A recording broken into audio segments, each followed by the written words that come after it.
Folks, Black Star Network is here. Hold no punches. I'm real revolutionary right now. Support this man, Black Media. He makes sure that our stories are told. Thank you for being the voice of Black America, Roland. Stay black. I love y'all. All momentum we have now, we have to keep this going. The video looks phenomenal. See, there's a difference between Black Star Network and Black-owned media and something like CNN. You can't be Black-owned media and be scared. It's time to be smart. Bring your eyeballs home. You dig?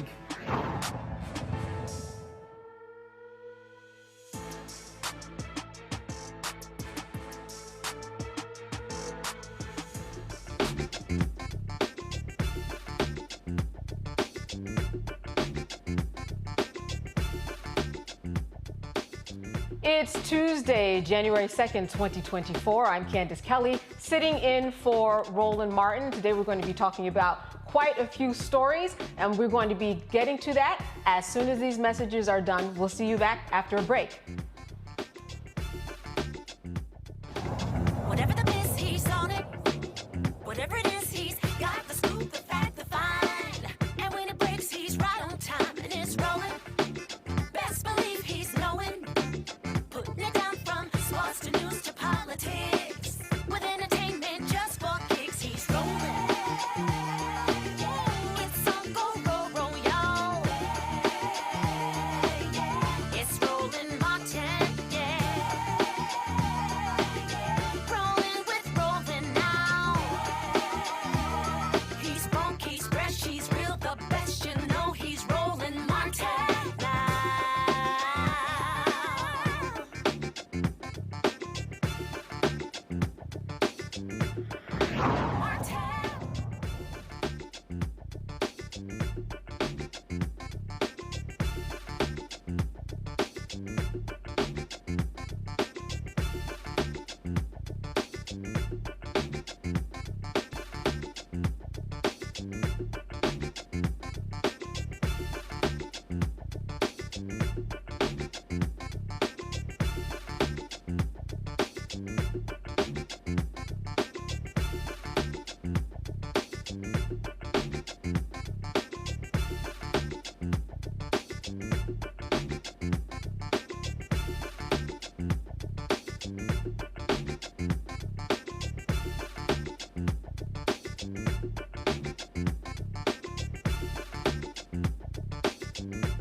A California woman called 911 for help, but she ended up getting shot seconds after officers arrived at her home. 27-year-old Niani Finlayson called the police claiming that her boyfriend would not leave her alone. Now, in the call, you can hear her begging for help, telling the operator that her ex-boyfriend would not keep his hands off of her. When Los Angeles Sheriff's deputies arrived, they kicked in the door after they heard screams coming from inside the apartment. It was seconds after entering the home that a deputy fired 4 shots at Niani, who had a knife in her hand. All of this took place in front of her 9-year-old daughter. The body cam has been released. And just a warning that what you're about to hear and see is disturbing. What is your emergency? Yes, hello. I need the police here. This man, he won't get out of my house now. And I already told him to get out of my house 1,000 fucking times. Stop yelling. Stop yelling. So who is he to you? His name is... He will not leave me alone. Ma'am, my question is, who is he to you? Huh? My question is, who is he to you? Well, that's all. No. Hello? Off of me! Get your ass the fuck off of me, man! He touching me! Hello? Hello? Oh, damn. Yeah, I need the police here right now. No, because he won't get his hands off of me, and I already told him 1,000 times. Ma'am, get his fucking hands off me. Ma'am, walk away so I can talk to you.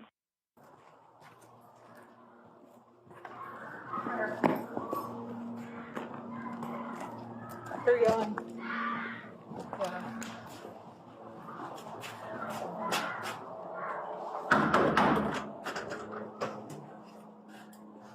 Can you see anything over there, something? They're in the back room if they're not answering. Let's put it. Yep.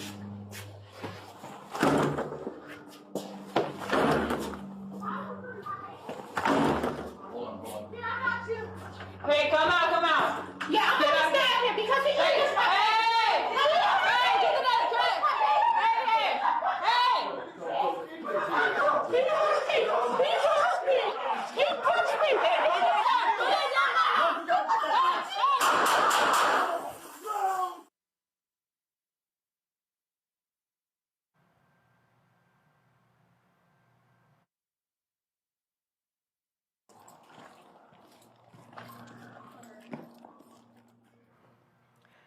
Deputies perform first aid until paramedics arrived to transport Niani to the hospital where she later died. The ex-boyfriend was arrested for child abuse and assault on a police officer, but he was later released from custody pending further investigation. The officer will remain out of the field until the investigation is complete. Niani's family is seeking at least $30 million from the Los Angeles Sheriff's Department and Los Angeles County for her death. We're going to take a quick break, and I'll be talking to my panel about this case when we come back. This is Roland Martin Unfiltered, and we'll be back after the break.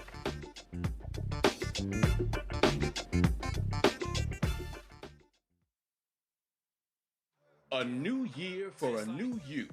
Curl Prep Natural Hair Solutions at curlprep.com is an amazing organic line for curls, locks, braids, twists, and even those wigs and extensions. Women, men, and children are loving this line. Look at this video and you be the judge. People line up to see this product in action at hair shows, and when they take a seat and try it, they don't believe it's their hair. Buy the products at curlprep.com. It works on all hair types. Use code ROLAND, that's ROLAND, lowercase letters, to get a 15% discount. Parents, remove the ouch. You will love this system because you can comb the product through your child's hair with your fingers. Seasoned saints are loving the product. It's all at curlprep.com. Use code ROLAND, lowercase letters, to get a 15% discount. You won't believe it's your hair.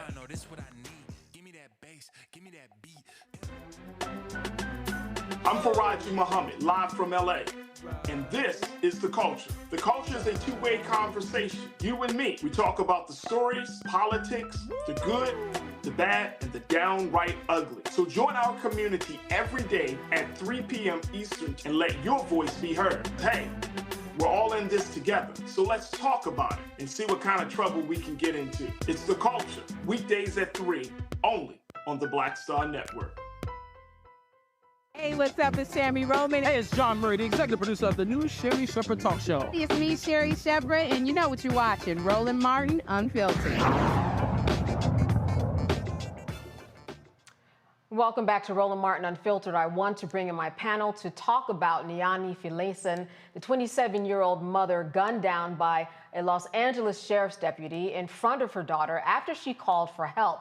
Tonight's panel, Dr. Mustafa Santiago Ali. He is the former senior advisor for environmental justice for the EPA in Washington, D.C. Dr. Larry J. Walker. He's an assistant professor from the University of Central Florida.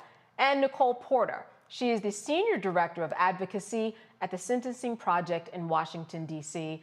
Thank you, all of you, for being with me today. You know, I want to start with you, Dr. Ali. It seems to me that in this situation, the police certainly had enough fair warning to know who was in danger and who potentially was not in danger, as she is the one who called for help.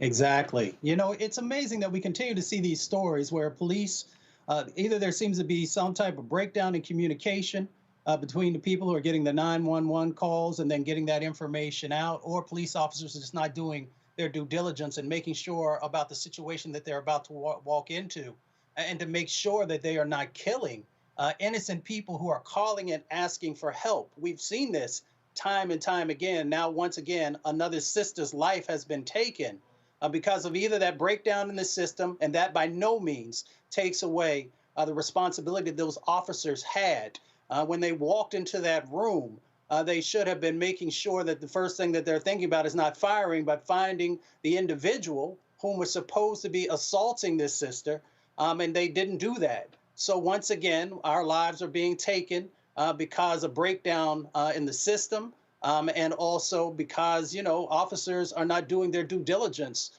before they enter into that situation.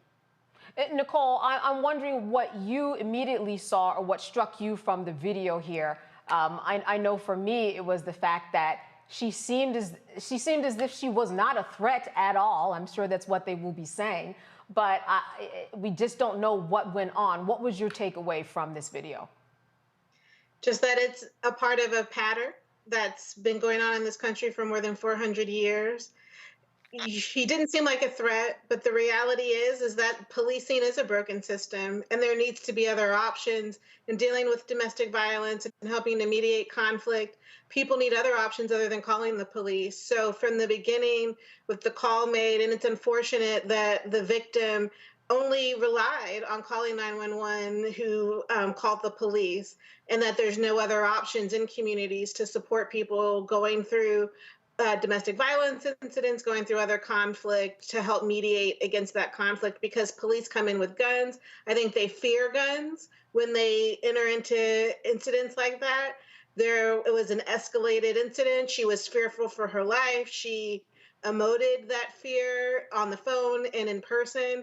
And police often express fear when they enter into those conversations and have been abdicated of their responsibility because Blackness is used as a pretext to justify police fear. It's unjust. That in and of itself is unfair, but that's a reality of us living in a white supremacist country that's predicated on racial caste. It's an extension of policies that have gone on for centuries in this country. And to fix that, we need to build infrastructure outside of policing so that people like the victim have other options. And thank you for making that point, because the infrastructure outside of the police system, I think, is what's key here. And de-escalation, Dr. Walker. In this situation, I know that there are various counties, cities across the country who have added different people onto their forces in order to deal with situations like this. And I think that is what was missing here. And I'm wondering if you agree. Yeah, I think that's a really important point. And listen, these videos, we've seen far too many times, as my colleague just highlighted. And you're right, some jurisdictions, usually because an incident like this occurred, have, utilized various other, services, individual social workers, et cetera, to kind of address some of these, to de-escalate some of these issues. I want to note that I think it's really important relating to intimate partner violence and Black women, that Black women are more likely victims of intimate partner violence and also likely to be killed as a result of intimate partner violence. So I think that point is critically important for context of this conversation. The other thing is in terms of how Blackness is policed in this country. We have this conversation on this show numerous times about how Black people aren't given the grace of just having a basic conversation. Listen, if that officer was properly trained, the first thing he would have done is, instead of entering and firing a few shots, he would have contributed to the conversation, trying to figure out overall what was going on. And certainly that she was the victim should have been relayed to him and his colleagues as they entered that building. But he didn't even engage in her in basic conversation about, like I said, de-escalating it, talking it out, talking it through. He shot immediately. And while, the $30 million lawsuit, for a lot of people watching, it seems like a lot of money, you have a person who was a victim of intimate partner violence who was murdered, and then you have a child who is traumatized for the rest of their life. And this is just not an acceptable outcome, and my condolences to the family for the tragedy. That is normally what happens. A police officer goes into a situation like that, de-escalating by separating the two parties. Obviously, she was the one who was scared. She was the one who actually made the call. What I saw, Dr. Ali, here was that they didn't believe her. In other words, they got the call. When they came, they looked at the situation. Something must not have clicked to them that it made sense that she was the one that was threatened, which is why she had the knife, right? That would make sense. But it didn't seem like she was given the benefit of the doubt at all. No conversation, like Dr. Walker said, no de-escalation, nothing, no assessment. What's the continued dehumanization of Black women in our country? They did not see her as someone who was in need. They saw her evidently as a threat because they were quick on the trigger. And, I have worked with law enforcement. I was in the enforcement division of a former agency that I worked at. So we all know what the protocols are in these situations, and they did not follow the proper protocols. If you have, other folks who are with the National Organization of Black Law Enforcement Executives or others who come on and would share, they would tell you, the first thing you're supposed to try and do is de-escalate a situation. If you know that there is a domestic violence situation that is happening, then you want to make sure that you're separating folks and that you have the opportunity to just kind of, bring the temperature down inside the room. To shoot that quickly and to have a child that was also there, that shot could have ricocheted and hit that child. There are so many different things that could have played out. So one, I know folks are going to evaluate, what happened in this situation. Hopefully, the police force there is also going to make sure that they're doing a better job, not just on training, because we always go back to training, and training is important. But you also I often ask folks to do, is to make sure that you're also evaluating the psychological analysis of the officers who are out there. And the reason I think that that is important is because someone literally has people's lives in their hands each day when they go out. So when we look at this situation, we should really unpack all the various parts. Yes, that sister's life is taken. She can never get it back. Yes, her daughter saw her mother being killed by police, so she will probably never, ever trust law enforcement again. So there are a number of different pieces that have to be addressed to make sure that these types of things no longer happen. Dr. Lee, I wanted to stay with you for a moment because you mentioned certainly your experience with police officers. Where right in this video do you think specifically things went wrong? What struck you? Certainly we know the shooting, that was wrong. But at what point they came to the home, what should have happened? Well, they should have made sure that, one, they surveyed the room. The other thing they should have did right at the beginning is, they should have made sure that they got her out. But I understand her going back in because she wanted to make sure that her child was protected because, I'm not saying that it was going to happen, but, the person who evidently assaulted her could have, and who assaulted the child based upon what has been shared, could have also, he may have picked her up and used her as a hostage or those types of things. So the first thing that they should have done is to make sure that they're actually surveilling what's going on there in the room. And then as soon as they saw her, they should have said, ma'am, come here, and make sure that she comes out so that they could ask the question, is there anybody else in the room? Of course, she would have said who those individuals are. And then the next thing is to make sure that you get that child out of the way of harm also as soon as you go into that room. So the first thing should have not have been about taking that shot. It should have been making sure that that child is out of the room. The second part should have been also making sure that the mother was brought outside, and then you enter into and figure out if you have a hostile situation or not. Nicole, what do you think the takeaway is from all of this for women across the country, so millions who are in domestic violence situations, who count on the police in hopes that they will help them? I know that this video might in some way be an aberration when it comes to domestic violence, but it certainly is representative as to what could happen. What's the takeaway that you are getting from when you see a video like this? I mean, it's disheartening and frustrating, and it's an example of why people distrust the police, particularly those most policed, who are over-policed, those in Black and brown communities across this country. The takeaway is, particularly if you're suffering from domestic violence, is what other options are there for you? And it's frustrating to know that if you call the police, you are at risk of succumbing to police violence yourself. And that is literally what's at risk anytime somebody calls 911 or the police. It shouldn't be that way, but that's a reality of this country, given incidents like this one and other incidences that we've all been made aware of. I think that the defendant, the one who's now deceased, and her daughter, particularly her daughter, will have years, if not the rest of her life, to deal and recover from the trauma that she witnessed. And so many people experience trauma when coming in contact with law enforcement.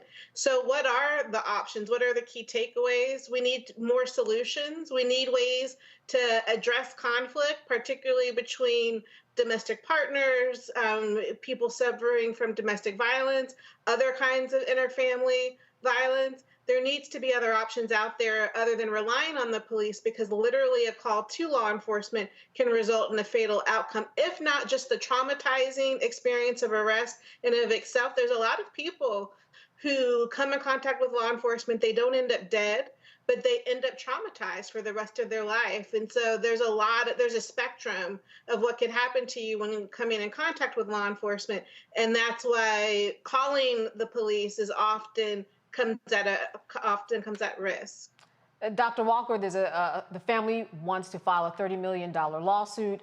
In addition to this, we just have the fact that we have a young girl who is without a mother. And I'm wondering for you, what you think about this police officer not exactly being fired or suspended, but he is out of the field, is how it was put. And, out of the field, on desk duty, however they describe it. And listen, part of this is also the CBA collective bargaining agreement that, jurisdictions have in law enforcement. And we understand there is a due process. But I don't know if there's a clear case of an officer completely not following the guidelines that he's, training he's supposed to receive, and traumatizing the victim and her daughter twice.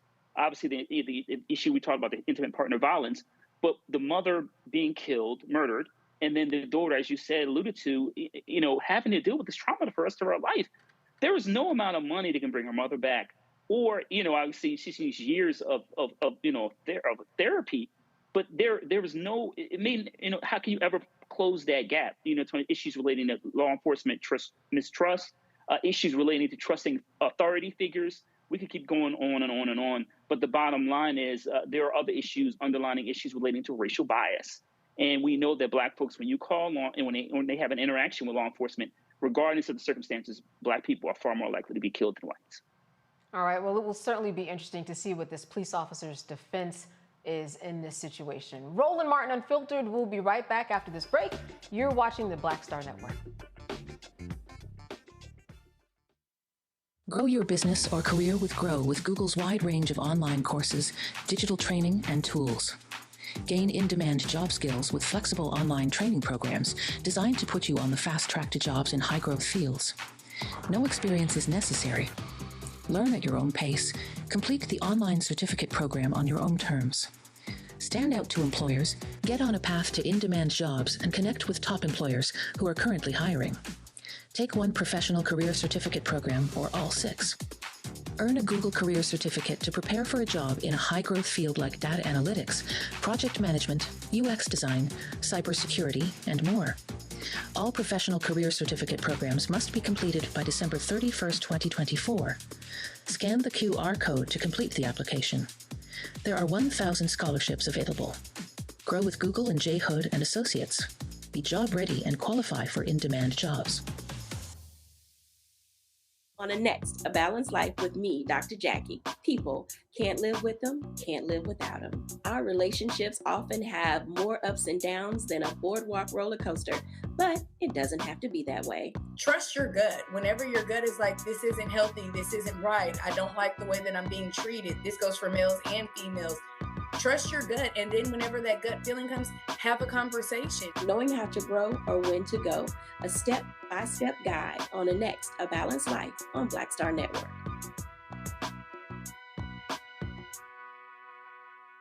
Hey, what's up? Geek Tony in the place to be. Got Kicked Out Your Mama's University, creator and executive producer of Fat Tuesdays, an air hip-hop comedy. But right now, I'm rolling with Roland Martin, unfiltered, uncut, unplugged, and undamn believable. You hear me?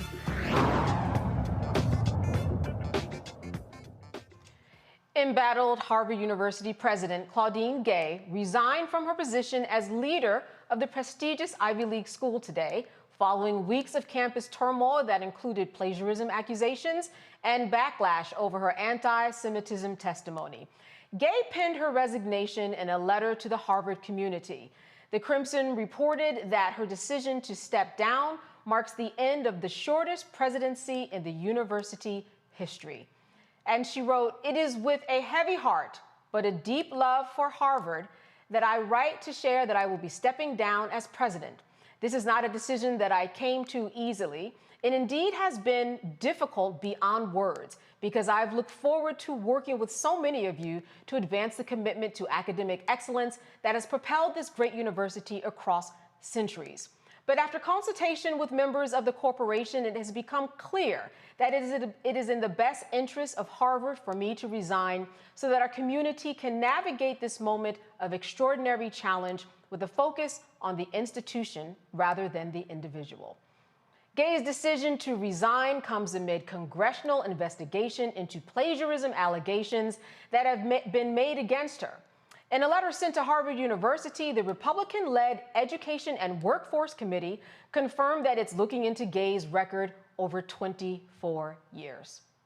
Well, Nicole, I'm going to start with you. We're the Black women on this panel, and I think that it has been an interesting journey that from the day that she testified, and even before that, all eyes have been on her for a number of reasons. And for me, I just see it finally catching up with her on some other things that may have been there's been an underpinning there that's now just coming into fruition with this particular moment.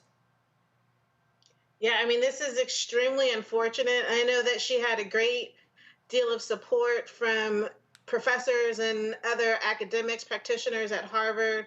And yet, in spite of all of that, the status quo won.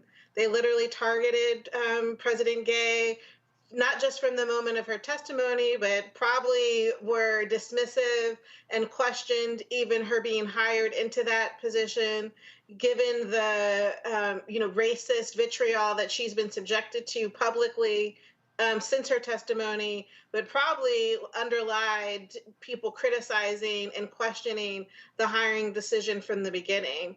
It's incredibly unfortunate. I think, in the chatter that I've experienced today on social media and amongst colleagues, often people in my position are outreached to for recommendations for people to apply, to recommend names for positions like these. And now it's going to, I think, offer a chilling effect on Black professionals, Black practitioners in all fields who would recommend friends, recommend colleagues for positions like this who may be subjected to literally the status quo coming in and trying to undermine authority in addition to just delegitimizing these hires. So it's quite unfortunate. It's a stain on Harvard. It's a stain on academia, and it's a stain on the ability of Black professionals to ascend to the highest levels, given what we may experience, given what we may have to deal with in terms of being undermined publicly and also probably behind closed doors as well. Right. And Nicole, I actually want to stay with you because often what happens, and you touched upon it a little bit, is that once a Black person is in this position and then they're removed, well, the precedent becomes kind of sticky there in terms of, well, do we hire another one? And that's generally how it's looked at when we are dealing with African Americans in these high positions such as this one. Such a challenge, right? I mean, she was the first Black woman president elected or hired to lead Harvard. There's such celebration when the announcement was made. And I mean, this is just such an unfortunate turn of events. And I think doesn't surprise many people who've seen this in other fields, seen this in lower profile organizations. And it's just a reminder of what people can experience if they do choose to take on positions like this, if they do choose to break those glass ceilings, break down those barriers. I mean, many people have succeeded, but it also comes with risk. I don't even want to think too much about the emotional turmoil that Professor Gay has probably experienced over the last many weeks. And I just hope that she's taking care of herself. I hope that her support network is embracing her and helping to take care of her, because I'm quite sure that it has been quite a journey for her. And it's unfortunate to see her resignation today. I know that she had a great deal of support, and she'll continue to need that support depending on where she goes next. Yes, absolutely. And speaking of support, Dr. Walker, Harvard Corporation, I mean, unanimously, they supported her. But at this point, when we look at those who did testify in front of Congress, what was it, Michigan and UPenn, was it Michigan? Yeah, those particular presidents, none of them fared well. And when they answered that question, let's start there. But I did have a feeling that people were going to begin really looking into her, and they have, and now it's reached all the way up to Congress. Yeah, so I had some thoughts on this as someone who's black in higher education at a large, predominantly white institution. So let me start that, first of all, that as a former congressional staffer whose boss was a ranking member on the Education Committee, the idea the Education Committee would ever look into something like this is unprecedented. And I know we don't like to use that word, but it would never happen if this was someone who wasn't a black woman. Let's be clear about it, at Harvard University. And I got to be honest with you, I didn't feel what I describe as righteous anger this evening, which is reflected in many of the black folks who work in higher education and that I've communicated with and also saw on social media. So this is a witch hunt from the very beginning. And I think this highlights a few things for black people, whether in higher education or at other industries. And then, first of all, we've been told historically that, the goal is American exceptionalism. But no one told you that when you're black and exceptional, that you have to deal with scorn and envy. She's the first black person to ever be selected for president of Harvard University, and was 400 years. It is the most recognizable institution in the world. And there were accusations of those from a DEI and affirmative action hire, where her credentials at Stanford and Harvard University are impeccable. But I think this is a warning sign for black folks in our society who think that if you stay quiet, that they won't mind being your current position. And this is a clear indication that they're coming for all of us if your ideas and beliefs don't align with these kind of right-wing ideologues. The other thing I want to highlight is that, in my opinion, as an academic and also as a black man, is that this idea of the United States and this idea of truth, in my opinion, that the truth that we're usually associated with, what's important, is dead in America. Let me and I'll tell you why. What's really happening right now is that we're losing the propaganda war. And so truth does not matter. What matters is who controls the agenda. We know Chris Rufo is the one who led this fight and telegraphed several weeks ago on Twitter that he wanted to have her fired from her position. So let me remind those who are watching again today that this is a propaganda war. Yes. And if you think that strictly telling the truth will be enough, they will eventually come for you also.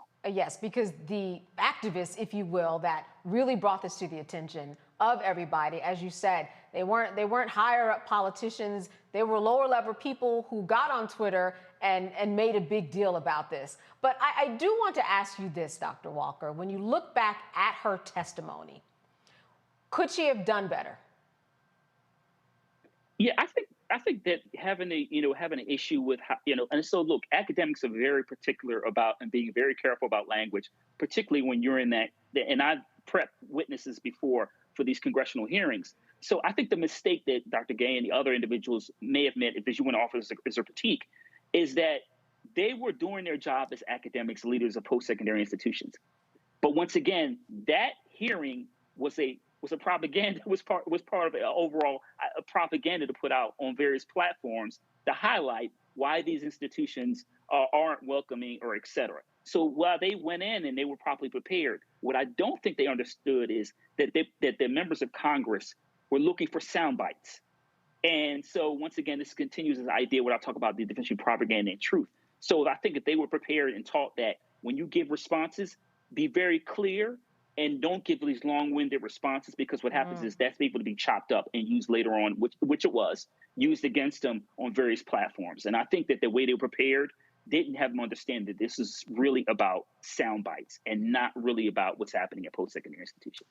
Dr. Ali, tell me why, or yes or no, did you see this coming?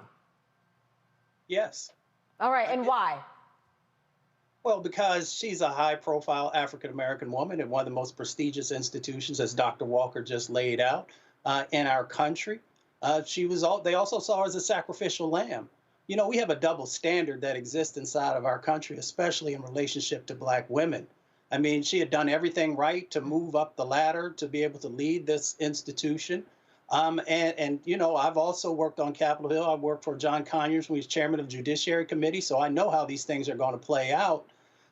So one, folks did not do a good job in prepping her, you know, to make sure that she could navigate this. But we also got to understand, that Republicans were literally chopping at the bits to be able to have this opportunity, as Dr. Walker laid out, to have a gotcha moment, if you will. Now, I also wrote about this earlier today, and I remember the words of Dr. King when he said, it's not the words of our enemies, but the silence of our friends. So when we have African-American women in these high-level positions, we understand that folks are going to come for them. So I also put some responsibility on our community. And when I say our community, I'm saying everyone who says that they stand for making sure that Black women are given every opportunity possible to also understand that there are folks who are going to come for us. So what are you going to do? What's the strategic plan when folks come for us to make sure that we are surrounding them, not only with love, but also with making sure that we're going to let you know that you come for our community, then we're going to make sure that we fight you tooth and nail to make sure that you don't achieve the goals that you want to, especially if they haven't done anything to the level of you trying to take away all that hard work that they did year after year after year. So we understand that this is a game that's going on, and that's why not only in this moment, but moving forward, we need to be very, not just careful, because I don't want folks to not say how they truly feel about something. But we understand the dynamics that were playing out there. Dr. Walker laid it out for us, brother, and I appreciate you so much, because there were forces that were much larger than the folks who were, there in that moment. You've got very wealthy people who are looking to show their power, to show that they can, no matter who you are and no matter what level you're at, that they can come for you, and not only come for you, but that they can get you. And if we don't fight back, if we don't push, and then make sure that we understand that they're not just after a one-hit type of thing. They are literally trying to deconstruct, structures that are critical for us to be able to even get in the door and to compete. Here's the last point that I'll make. Okay. Why is it also a double standard? It's a double standard also because this sister, Madam President, had been there for a very limited amount of time. She hadn't even had time yet to probably review all the policies that were out there in depth and be able to make the modifications that are necessary. Now, Dr. Walker works, in higher academics, if you will. I've taught at a number of different universities. I understand how slow things move, and I understand all the various elements that you have to be able to go through to be able to make a policy change. So for them not to give her, she hadn't even been in office, I believe, 6 months, to be able to say, that she needed to go and not even give her the opportunity to actually make those changes and to go through the process that's necessary tells me right away that you were not serious about seeing real change happen. But what you did is that you were looking for a sacrificial lamb. Dr. Walker, let me go to you, especially because you are at a university. What do you think about the fact that she is going to go back to being a faculty member? And I guess just her existence from this point on, it cannot be an easy path to go from being the shortest serving president in the history of Harvard University to being a member of the faculty. Yeah, it's going to be very difficult, and I hope her support system is there. And this is a very difficult transition. Listen, higher education happens frequently. Someone's a senior administrator, even a president of the university, a dean, a provost, department chair, et cetera, who's already tenured, who that appointment is no longer available, and they go back to teaching. It happens frequently, but this got international press. And this has consistently been in the news the last couple of years. And once again, we are talking about Harvard University.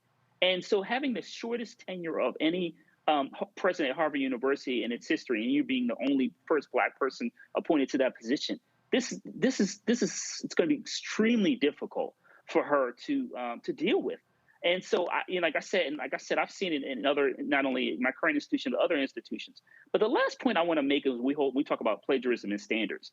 I want those to take note that those individuals who are really concerned about these alleged plagiarism allegations are the same ones who believe that January 6 people who were involved in insurrection should not be held accountable for their actions. So the double standard in America is very clear and stark. And so once again, I remind you that if you stay silent, they will still come for you. Very interesting point, Nicole. I wanted to say this to you. They're going to be looking for another president. They have an interim president right now. What are your thoughts about who they should select for all of this to make some kind of sense? Yeah, I mean, I'm sure that they will go through the process of a hire. I'm sure that they'll include Black and Brown and other BIPOC candidates amongst their search. I would question even putting my hat in the ring, particularly if I were a Black woman or other candidates of color, given what President Gay has gone through and given the lack of institutional support, in spite of the rhetoric coming out of Harvard, in spite of the number of faculty and students who signed letters of support for President Gay, and yet and still that support wasn't able to outweigh the vitriol she experienced from so many others who were pressuring her resignation and her firing. So it's going to be an interesting process to see what Harvard goes through. People are going to be very challenged to follow in President Gay's footsteps and to face the scrutiny of forces that came for her. And, I think at the end of the day that it was a trap that she was set up for and succumbed to. And I think anyone else, particularly if they're outside of the status quo, if they're outside of what white elites view as appropriate candidates for that position, are going to be at risk of being targeted, of being overly scrutinized, and being vulnerable to that level of vitriol that President Gay experienced. Dr. Ali, what you said earlier in terms of the propaganda machine being at work, some people would describe the plagiarism as very sloppy attribution. As we talked about, she had the support of staff, she had the support of faculty and students. She had the highest level of support from the corporation at Harvard University. So when we look at this, it seems to me that the politics and that punting back and forth, it is a serious game and it's not going away.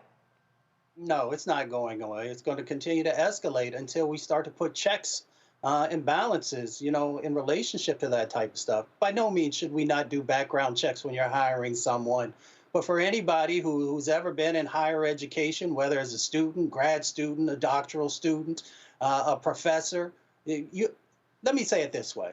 If we want to actually go take a deep dive into what President Gay did, then there are a whole lot of folks who are running both academic institutions, nonprofit institutions, corporations who have written on the master or the PhD level that folks should be taking a look at that as well. Let's make sure that we are being equal in the way that we're approaching these things with everyone. Yeah, I think there's going to be more to come on this, especially now that she's no longer president. It'll be interesting to see what she says when she is interviewed in terms of what was going on behind the scenes when all of this unfolded.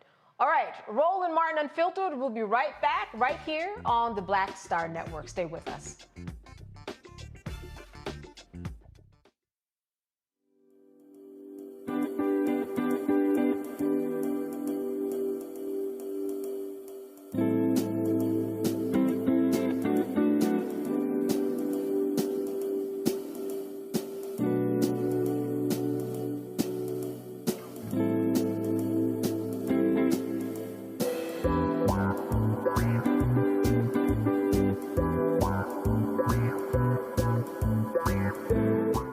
A new year for a new you.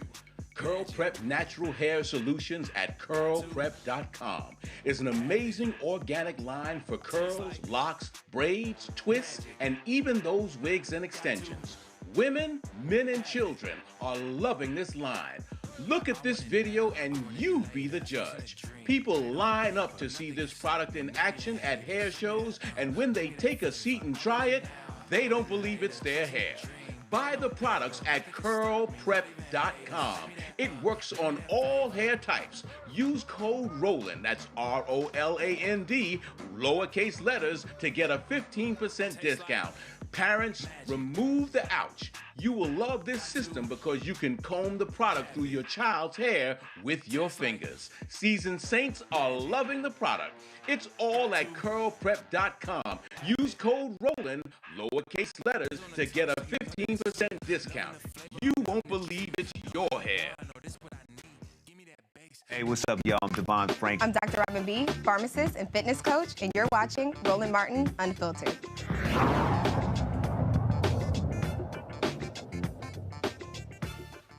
Nearly Nearly 10 million workers will see boosts in their paychecks this year. As of January 1st, the minimum wage in 22 states and at least 40 cities and counties across the country will be $15 or more. Maryland, New Jersey, and most of New York State, except New York City, Westchester, and Long Island, all of which have already had $15 minimum wages in place, and where the minimum wage is increasing to $16.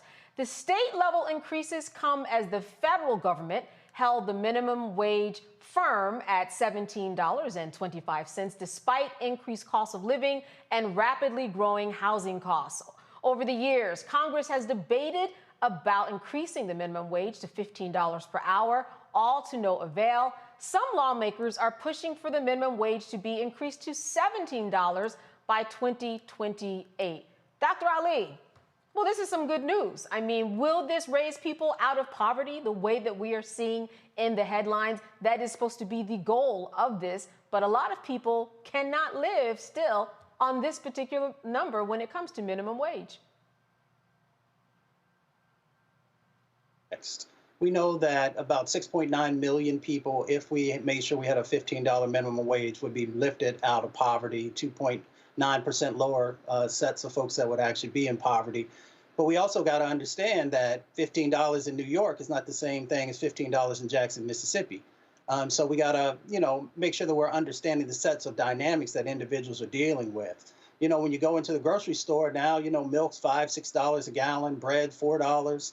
And, we can go down the laundry list of things where families are trying to figure out how to keep the lights on and how to put food on the table. So this is a step in the right direction, but it has to be the floor. And we've got to continue to understand that there are greater sets of needs. We also got to understand the dynamics of why some folks have voted against this, because they understand that if people have closer to actually having some disposable income, that some of that, there's a bit of freedom that comes with that. You got folks who are trying to make decisions sometimes of being able to vote in some of our most restrictive states or go to work. So they can't take a day off from work because of the limited amount of money that they're making. So we just need to understand the fullness of why people had the fight for 15 and understand that it is much bigger than just the $15. It is about actually allowing people to have an opportunity to live and to breathe and to get that foot off their chest. Mm-hmm. And it is all about the freedoms, Nicole, when we talk about an increase of $1 or $2. From what you hear from people in your circles and just from having your feet on the ground, does this type of an increase make a difference for those people who who are in most dire need? It certainly can for many. It is certainly a move in the right direction. And yet for many in high-income neighborhoods, it's going to still be a challenge because the cost of living is even higher, and raising the minimum wage to those levels won't meet those needs. But it is important. These are important campaigns to fight for. These are important gains to experience and achieve, particularly for folks who've been dealing with low incomes. And so it's going to help, but it doesn't go far enough, particularly in cities like New York, cities like DC, where the cost of living is so high. This is a country that there's such inequity, and it varies from neighborhood, it varies from zip code to zip code. So there's a great deal of work that needs to happen, not just increasing level of income, but also guaranteeing work, guaranteeing income, and then also supporting quality housing where people can live and thrive. So there's a great deal of work needed to be done to redistribute resources to make sure that everybody can benefit from the American dream, but certainly increasing the minimum wage is a step in that direction. Dr. Walker, a lot of people are doing the math. Like Dr. Ali said, that extra money goes a lot longer in Mississippi than it does in New York. When we talk about blacks, reverse migration back down to Atlanta and Mississippi, I would imagine that there's some people who are putting pen to paper tonight for this all to make sense. Yeah, absolutely. And listen, this minimum wage increases are really important, particularly considering how high the cost, as my colleagues highlighted, in terms of purchasing food. But I think a couple things. These states need to go even further. And I know states like Maryland are quite progressive, as someone who formerly lived in the state, is also in terms of we need to connect that with also childcare. So increase the minimum wage, increase support as it relates to childcare, and also as it relates to issues relating to healthcare costs and also housing. We need to really make sure all these issues are connected in terms of addressing them. Particularly, like I said, someone like myself who lived in D.C. and lived in Maryland, Montgomery and Prince George's County, in terms of those costs of living and living in some of those areas. But as we talk about, states like Mississippi, which just reelected Governor Reeves, who's not someone who's in support of things like the minimum wage. Some of our states that, are poor states, Mississippi, Alabama, Louisiana, had large pockets of poverty, urban rural poverty. We need to make sure that those individuals, leaders in those states, increase their minimum wage to make sure that those states no longer fall at that bottom quarter of all those, those things are important, right? Education, Black infant mortality rate, all those other issues, cancer, et cetera, all those other indicators that, impact in terms of how long you live. Dr. Ali, I want to wrap with you. When we talk about increasing the minimum wage, we're talking about an overall shift in the economy. Can you explain to our viewers how this can impact just the economy as a whole, and it might trickle down to a lot of people even if this minimum wage doesn't affect them? Yeah, well, what it does is it helps to stimulate the economy. Economists have talked about this, time and time again, that if you give folks the ability to have more disposable income, and I hate actually framing it that way because it's not like folks are getting rich off of $15 an hour, but it does help to have more dollars that are going into, if you're somebody who supports Black business, you have the resources to be able to do that, or in the larger economy, it helps to continue to stimulate that economy.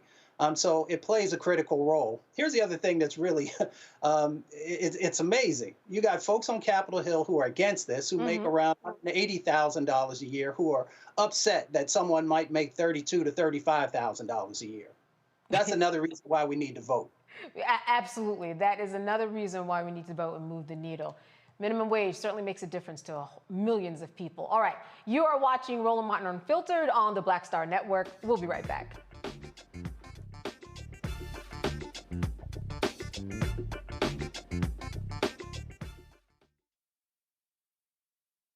Grow your business or career with Grow with Google's wide range of online courses, digital training, and tools. Gain in-demand job skills with flexible online training programs designed to put you on the fast track to jobs in high-growth fields. No experience is necessary.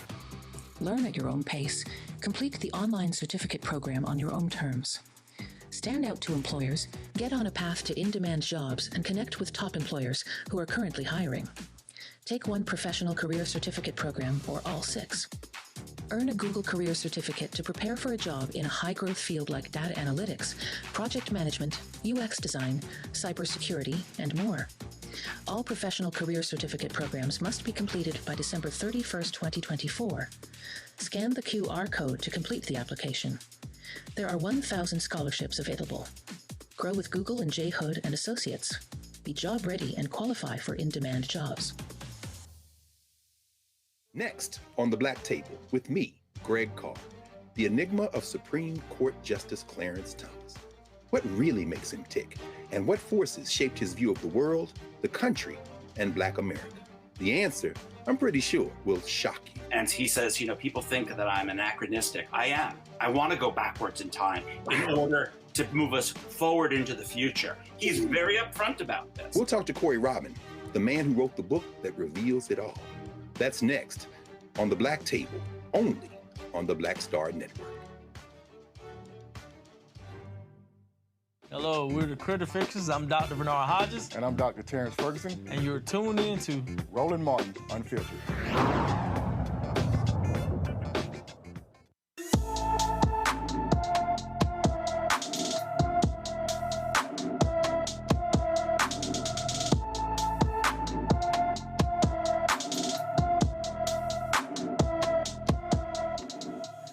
Artrius Brown has been missing since December 30th, 2023 from his Memphis, Tennessee home. The 15-year-old is 5 feet 8 inches tall and weighs 150 pounds and has black hair and brown eyes. Artrius Brown was last seen wearing a black shirt and black pants. Anyone with information about Artrius Brown is urged to call the Memphis, Tennessee Missing Persons Bureau at 901-636-4443. All right, moving on.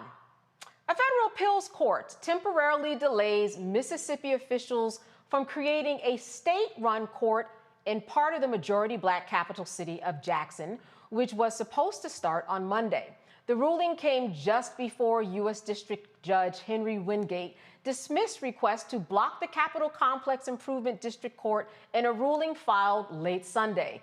The U.S. Fifth Circuit Court of Appeals granted a temporary administrative stay, blocking the court's creation until at least January 5th.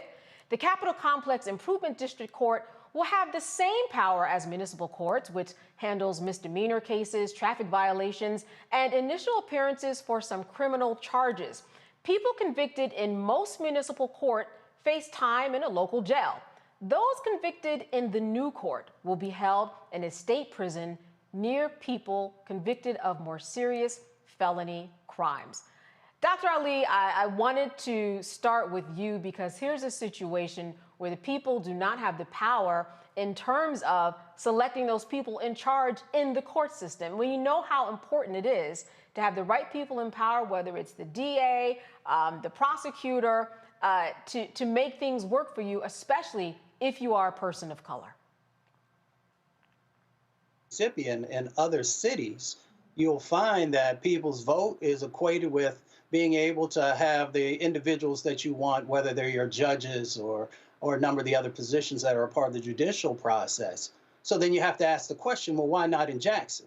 Why is it that in Jackson you feel that you have the right to then put a different system in place to be able to choose? You'll have someone there from the state government, from the governor's folks, who will be choosing the individuals who will sit, like you said, there on the courts. And what's the difference between there and some of the other locations? Well, of course, it's because Jackson has one of the largest Black populations that are there. So we have to understand the game that is being played in Mississippi, but you also have to understand that this is a game that has been going on in Mississippi for, a couple hundred years. And that's why when you have a state that has the highest level of Black folks who are able to vote, why they have all the restrictions that they have in place. So this is just another one of those restrictions that is tied to a long set of systemic sets of actions and racism that's been going on in Mississippi for quite a while. Nicole, make this make sense to me and the viewers as to why this would take place. It's halted for now because a lot of eyes are on it, but how does this make sense, especially for someplace like Jackson? I mean, it is part of a long game around the status quo trying to overtake Black-led communities. I mean, not only does Jackson have one of the largest Black communities, one of the largest Black populations, but there's been intentional work since the 70s of Black folks moving to Jackson, working to assume political power in the locality, as part of a utopia, if you will, around Black governance, around Black leadership. So in the heart of Mississippi. So Mississippi white elites taking over Jackson is part of their effort to counter that, to recounter the Black power movement in Jackson, amongst the Black residents of the state. And it's not just present in Mississippi, but what they try in Mississippi might come to another state, might come to my home state of Texas, might come to other states throughout the South, if not other localities and jurisdictions around the country. I mean, there's also experiences around this in states like Michigan. If you look at Flint, if you look at the interest of state lawmakers to overtake localities, particularly Black-run localities in the Midwest. So it's not just about Mississippi. These examples, these incidents might be trial runs, might be examples of white governance trying to overtake Black-led communities around the country. And I will agree with you on one point, all your points, but mainly the point that, Texas would be in line for something like this. Dr. Walker, what do you think is the setup that we're looking at here? Because this seems to be like a setup for something else, precedent for other states, maybe like Nicole said, but in your estimation, how are you seeing it?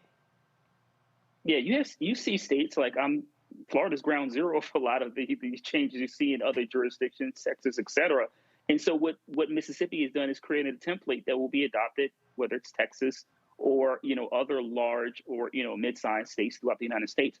But I want us to pull back a little bit about what's really going on here and we can go back actually a few decades. This is an attack on Black political power.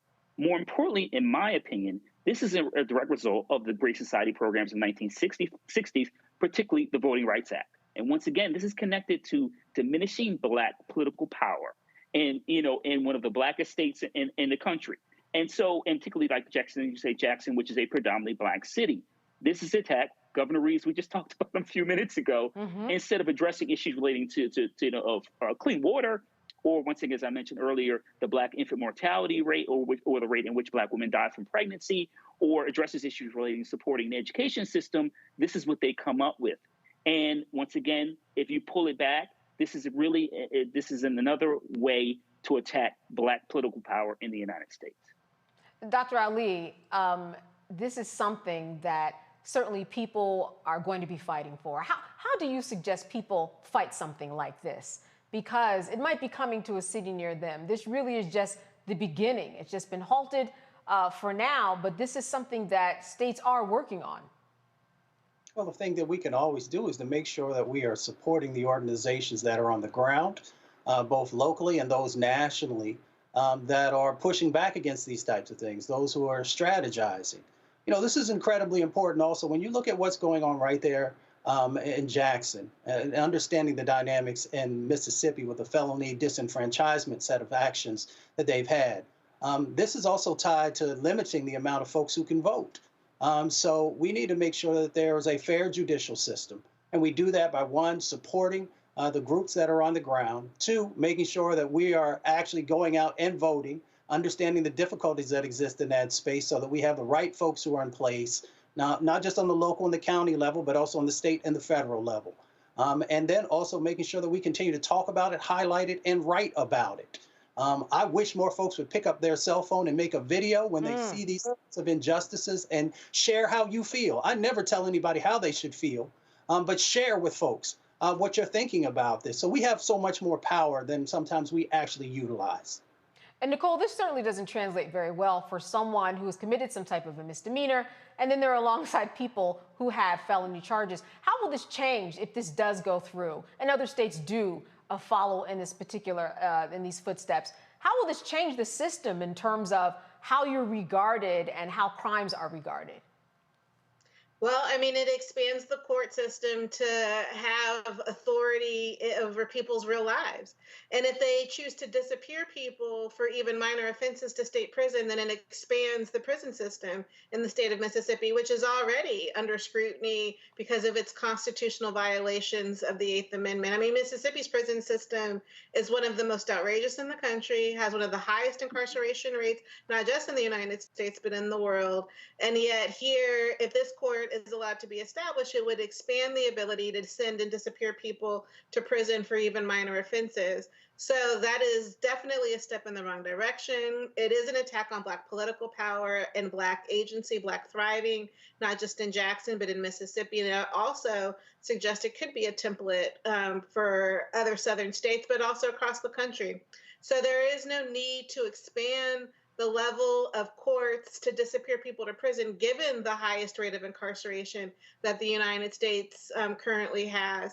In fact, we need to be moving in the opposite direction to help readjust, recalibrate what can send people to prison many times for too long sentences, and really take prison off the table for a range of experiences that people get sent to prison and jail for in the United States that they just don't simply get sent to prison and jail for in other parts of the world. Yeah, and Dr. Walker, I think one of the things that's interesting here is that you have people who they said they would be serving alongside those who committed more serious felonies, even though their crimes might have been a misdemeanor. Seems like a setup for those people who might be in a situation. I'm not sure how it will play out, but it could play out where your record looks a little differently when you go out into the world if you go through this particular system and how your record is reflected in the world.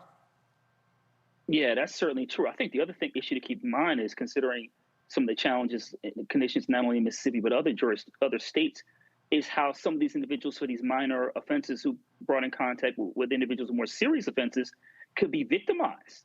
That's not discussed enough in terms of the criminal justice system in terms of how individuals are victimized, and then they come out and they victimize other individuals because they've been traumatized. But I think that your point about, the stigma associated with, this new system, I think the other thing I want to add is about the idea of, obviously this was signed into law and then, it's going through the courts, is that we have to keep in mind that I thought it's all about, states' rights. I mean, not just states' rights, but individual control at the local level. So if it's about control at the local level, then you wouldn't need this new court system. But this proves that it's not about that, right? This is about, once again, diminishing Black political power and also putting Black folks in positions where they're more likely to be victimized and come out and maybe reoffend and, impact other individuals in their community and continue a cycle. So once again, it's not needed, but once again, it's not really about local control as we always hear about. This is about maintaining a system where Black folks continue to be oppressed. And Dr. Ali, I'm going to close with you. What does it mean? How does it translate when someone does not have that local control and it goes into the state? What does that do to a community, and what can its reverberating effects be on the people who live there? Well, as soon as you start losing power, it often grows and metastasizes. It strips hope away from folks who live there, that they no longer have autonomy over the decision making that's going on. It tells somebody, does my vote really matter if someone can just come in and do these types of things? You also see resources moving to those who have power and supporting the things that they say are important. So we've seen it, as was raised earlier. You saw it in Flint, Michigan. You saw it in Washington, D.C. when Congress took over the city at one time. There are a number of locations across our country where we've seen that when you start to take away Black power, that it also follows that resources are going to begin to wane also, even when there's very few in many instances already there. All right, let's go on to some other news that has to do with migrants being dropped off. Hundreds of migrants were dropped off in New Jersey over the weekend to evade New York restrictions aimed at curbing the surge of arrivals in the state. Officials in New Jersey say that at least 13 buses from Texas and Louisiana have arrived in the state since Saturday, ferrying about 450 migrants. This comes just 1 week after New York City Mayor Eric Adams issued an order requiring charter bus companies carrying migrants to provide manifests of their passengers to New York officials at least 32 hours before their arrival. New York City officials say they have received over 14,700 new arrivals within the last month. If you recall, Texas Governor Greg Abbott sent migrants to his state to Democrat-led from his state to Democrat-led cities in a protest against President Joe Biden's immigration policies. Listen, Nicole, when we look at what is going on with the migrants, it seems as if we are running out of options here. Now we've got, different people skirting the rules to try to get migrants into New York. We've heard so many reports about what is going on in Midtown, in the hotels, and where the migrants are being held and how they are impacting the city. What do you make of this kind of circumvention of the law that happened in New Jersey? This is an issue just full of hypocrisy and contradictions, like many of the other issues that we've already touched on today. The reality is, in red states, like my home state of Texas, I already mentioned that once today, this is an ongoing issue because people in that state benefit from the migrant crisis. They benefit from people crossing the border, seeking employment, and willing to take lower wages. Texas is a state that has not raised its minimum wage, bringing it back to an issue we touched on earlier today. And yet many of these folks are bused to states that have higher wages, that have higher minimum wages, but also have higher cost of living, and also have more robust social services. There are reasons why New York is required to house people who meet certain conditions. And so those services attract people who are in need of services, particularly border crossers. The same can be said of other blue states with better services, better social service infrastructure, as a counter to states like Florida and Texas and Arizona, who have not built out their social service infrastructure to welcome border crossers and to also embrace residents of those states who suffer from low incomes and who suffer from other economic insecurity. So this is a morass of issues that needs to be dealt with nationally. The Biden administration does need to lead from a federal level, does need to influence the leadership within states like Texas, Florida, other states that are busing these border crossers to blue states like New Jersey and up north. It needs to really get a hold of the issue because people are suffering who are crossing the border. They're living in tent cities and makeshift communities. They're seeking resources. And this country needs to deal with an effort. They need to handle this, starting with leadership from the Biden administration and working with the leaders of states, not just New Jersey, but also Texas and other border states to address this. Dr. Walker, the Biden administration, we're talking about 1 month, 14,700 migrants. What could a plan be that could possibly deal with these migrants? Yeah, so this is a difficult situation. You know, you heard Mayor Adams in New York City and some other new mayor in Chicago highlight what a strain on this is having on resources. But this is about, really hypocrisy. Governor Abbott is using these people as pawns and cares little for their long-term benefit. We have a broken immigration system. And listen, as a former congressional staff, this is a bipartisan issue. The problem is particularly Republicans, is that they're not really any policies that they want to implement. They want to make sure that the individuals who want to come to this country don't look like the current demographics in states like Texas and Florida. Let's keep it. Let's be clear about what this is about. And so, if you really are interested in comprehensive immigration reform, now look, we may before the break, we heard that the Biden administration may be willing to give up on certain policies in terms of addressing the challenges at the border. But this is not really about, making sure these individuals have an opportunity to go for a judge and have the right to become U.S. citizens. I want to also add, when it comes to our agricultural industry, that the majority of those individuals often are migrants. And so if you like having a variety of products at the supermarket and things that you have on your dinner table that we like, that we think are fresh, I will remind you that this country cannot operate economically without those individuals, these migrants that Governor Abbott is treating like pawns in a political game. Dr. Ali, would you echo that point, that when we look at this, I mean, you have the migrants, but they are part of the economy now, so we really have to find a balance that makes sense, or people will really be shifted when they make a decision that they think is right, then all of a sudden it really does affect them.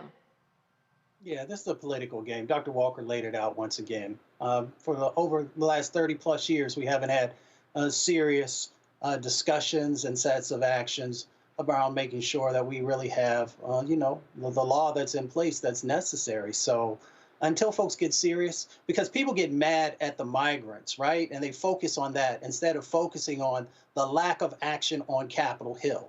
If Governor DeSantis and Governor Abbott were serious about making sure that there was real reform, then they would be talking to the folks who come from their respective states and saying, hey, we've got to make sure that there's real reform that's here. And there's reform that's actually equitable. And we've seen what happened in Florida when, the governor there put some of his actions in place, and now the economy is taking significant hits, not by millions of dollars, but by billions of dollars. So we need immigration. But we need immigration that is legal. We need immigration that is equitable and that is fair, and that doesn't reflect the sins of the past when it came to immigration sets of laws and actions. So if we're serious about addressing the issue, folks can sit down and actually do it to make sure that as we move forward, that we have what we need for our country to continue to move forward on an economic level at a high rate, and that we can also make sure that we are embracing humanity. And Dr. Ali, I'll stay with you for one moment. We also need people on the ground. If people look up the video of the migrants in Midtown Manhattan, for example, there is a reason why that is, some people would see it as out of control, the way that they are living. No one is there to actually manage. It's just as if they were dropped off, given a place to live. You cannot do that with thousands of people and expect everything to go well when they're living on top of each other. More oversight, more people need to be involved in the process. They do. I mean, from the enforcement side of the equation, but also from the humanities side of the equation to make sure that there's a real comprehensive plan and set of actions. I've worked in over 1,000 communities across our country. I've been from border to border. I've worked on the border. I know that there are communities across our country who are literally trying to get people to come there because their communities are dying and when I say they're dying, it's because, the populations have continued to shrink and shrink and shrink. So if we actually had a true comprehensive strategy, we would make sure that folks are going to the places and spaces where folks actually need them. And we'd make sure that we put the safety net in place. That doesn't have to take away from all the hard work that so many folks who have been in this country have been doing, decade upon decade, sometimes century upon century. We have enough room, we have enough know-how to make sure that we made this work. But folks don't want to get the politics out of it because it helps people to be able to raise money. It helps folks to be able to keep a spotlight so that they can, create these chaotic situations that we see playing out on our TV screens. So once we decide that we truly want to make sure that this is being addressed, there is the know-how to make it possible. A huge problem, Nicole. What did you see as Joe Biden's role in all of this? What could he possibly do to deal with this situation? Well, I think there's fixes around addressing the immigration system itself, around addressing the asylum system so that people crossing the border have a robust system to go through and to apply through to support comprehensive immigration reform. I think there's leadership that the administration can offer governors and cities to help embrace the migrants through redistributing resources, to help resource social service infrastructure, and to help address housing and other economic needs of the border crossers. And given that this is a shared issue, clearly there are services that migrants need. Those also need to be a part of robust conversations that can help other residents of cities. So this needs to be an overall conversation that the Biden administration can help anchor to help, again, share in that humanity that can welcome migrants, but also address the needs of longtime residents in cities and in states. Dr. Walker, one of the things that I see is really problematic here is that, as we heard about, people are circumventing the laws in New York in order to get to New York City through New Jersey, one of the most expensive places you could ever live. And I'm wondering just your thought about the fact that so many of these migrants do ultimately want to get to the city, the economy there, and what the impact of that will be ultimately on a city like New York City of 8 million people. Yeah, like I said, you heard Mayor Adams highlight the last several weeks the strain is having on resources. New York's not equipped to that even though it's the largest city in the United States, it is not equipped to handle that large a number of people in a short period of time. And that's the point of what Governor Abbott is doing. I think it's important. We have to recognize that when we talk about individuals coming to this country, taking various paths, a lot of the great individuals who, in various medicine or in other disciplines are these individuals who come to the United States seeking a better life. And so, listen, if Governor Abbott, among others, is going to continue to play this game, it is going to be more difficult to find a comprehensive immigration plan. Obviously, we have to talk about, individuals with dreamers, those who came from countries where they are dealing with oppression and war and all the other challenges. So we need to come up with a plan to address all these immigration issues. But at the same time, we have to have governors and mayors and other individuals from various jurisdictions in red and blue states come together collectively to address some of these issues. But as I said earlier, using these individuals, men, women, and children, as pawns, when they can, without a doubt, be productive U.S. citizens, is not the way to go. Dr. Ali, do you see this as being an issue that will come up in presidential debates and will be kind of something on the forefront of people's minds? I think it's it's definitely one of the top 10 issues. For some people, it's in the top 3. Depends often, if you're a Democrat, Republican, or an independent, which of these issues that are raised. But it is something that folks should pay attention to. But we should push politicians. We allow politicians to give us these bumper sticker responses instead of in-depth sets of actions that they are going to do. So whether you're a Democrat, Republican, or independent, you should push people on these issues that we feel that are priorities, and don't let them off, with just giving us just some generalized stuff. We really want to know how you're going to address this. Who are you going to bring into to make sure that these issues are being, moved forward on it in a proper way? And here's one of the other reasons why this is important.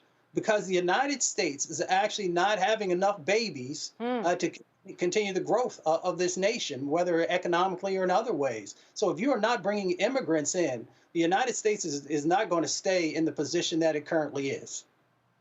Nicole, hot button topic during presidential debates, thinking that this is what people will be thinking about as they go to the ballots at all? Well, I definitely think politicians will be bringing it up as part of the election season this year. I know that it's not just about border crossers, but they're going to be connecting it to crime and, continuing to surface fear amongst voters, amongst general residents, trying to connect these dots between the migrant crisis and between crime. So there's a lot of issues that'll be top of mind, and I definitely think the migrant crisis will be among them. All right, Dr. Walker, final with you. Will this be a hot topic? Always, because of xenophobia and connected to crime. But we know we just had the largest crime drop when it comes to homicides in many jurisdictions throughout the United States. But I'm quite sure people will connect it to individuals coming to this country. All right, let us move on to the Constance Baker Motley stamp. The United States Postal Service honors the first African-American woman to serve as a federal judge and to argue a case before the United States Supreme Court. Constance Baker Motley is featured on the 47th Black Heritage Stamp. Motley was the first woman to work at the NAACP Legal Defense and Educational Fund, working with future Supreme Court Justice Thurgood Marshall. Motley handled about 60 cases that reached the Supreme Court between 1945 and 1965, no small feat, of which she won 9. In 1966, she was nominated by President Lyndon B. Johnson for a seat on the U.S. District Court for the Southern District of New York.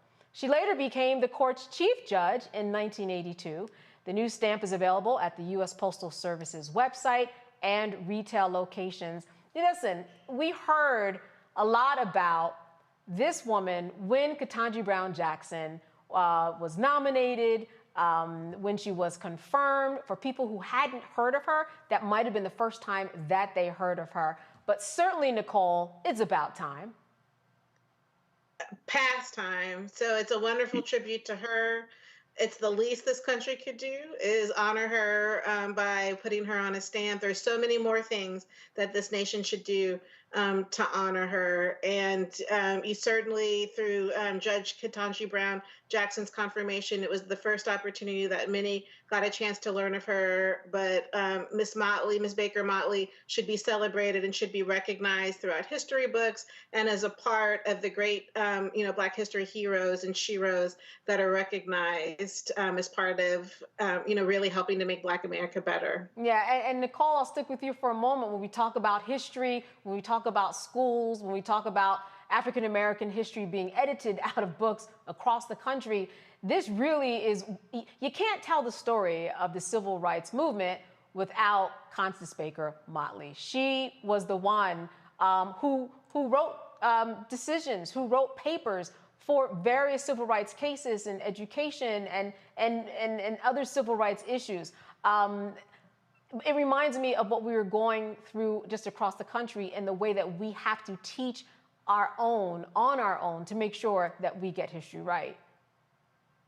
Teach our own, create institutions, create opportunities and platforms that can celebrate Ms. Baker Motley and others who have been left out of history. So I think this is one opportunity to elevate her, to recognize her as part of the African-American giants who've helped lay the foundation for where we are today.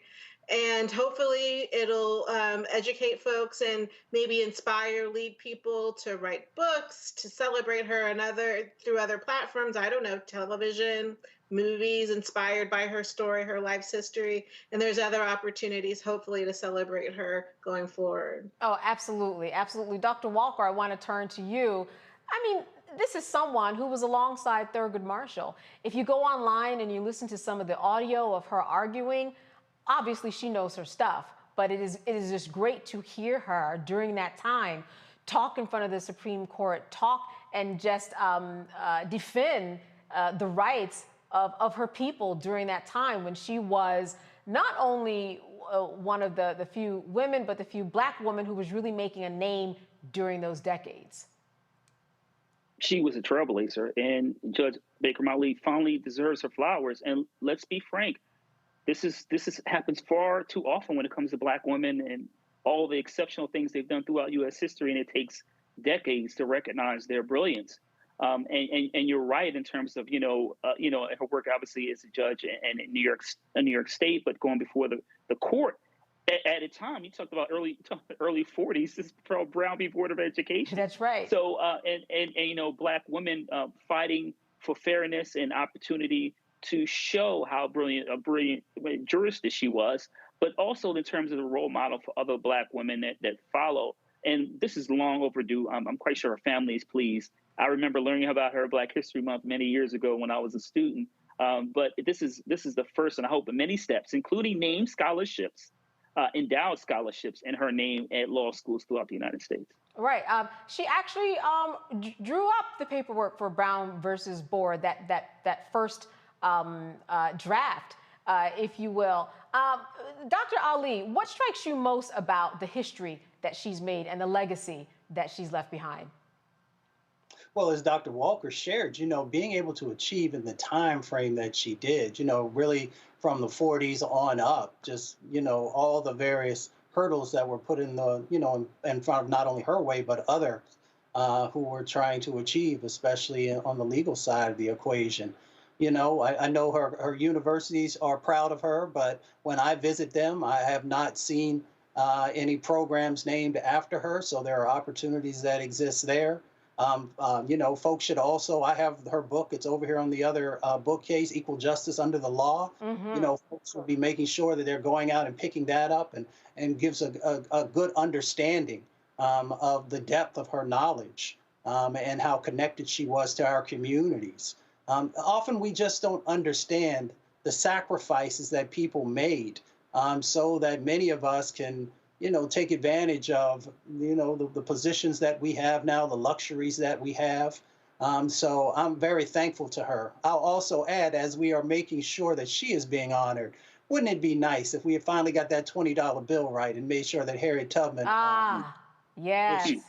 It would have been something. I mean, I don't know if those doors are closed. I mean, it certainly is worth somebody keeping that door open. Certainly. Nicole, Dr. Walker brings up a very interesting point in that we do often hear a lot about the Rustons and other people, the Thurgood Marshalls and the Charles Houstons, right, who all existed around that time. But it does seem like when it comes to Black women, it is a very selective process in terms of who we're going to make an Amazon primetime special of, or who Netflix is going to take next to say, this is the person that we are going to put out there. Well, hopefully Judge Baker Motley's time will come, given the stamp and given the awareness and acknowledgement and flowers she's receiving now. I think it speaks to the leadership of Black women, particularly in the civil rights movement, and now that there's more of a collegial aspect to that leadership, more of a collective aspect to that leadership that doesn't necessarily center the individual, but is more community oriented. And frankly, it's how Black women leadership sort of bumps up against misogyny and misogynoir as well. But I think the recognition of Judge Baker Motley, the recognition of other women, Ella Baker, who's a personal shero of mine, so many others who don't have their flowers, but maybe through this recognition of Judge Baker Motley, it will be an opportunity to elevate the leadership, elevate the trailblazing that so many Black women experienced and led during the civil rights era and continue to today, because there's so much work. We started this conversation with President Gay's, Harvard President Gay's resignation. Her leadership hopefully will continue to be celebrated and recognized, as will so many other contemporary Black leaders, Black women leaders today. Absolutely. There are so many. I'm going to get that stamp. I always get the Black stamps, but I don't know if anybody out there is like me. I get the stamps, I put them on the cabinet, and then I don't use them. But I'm going to use Constance I'm going to use her and put her in rotation. All right, you are watching Roland Martin Unfiltered on the Black Star Network. We're going to be right back.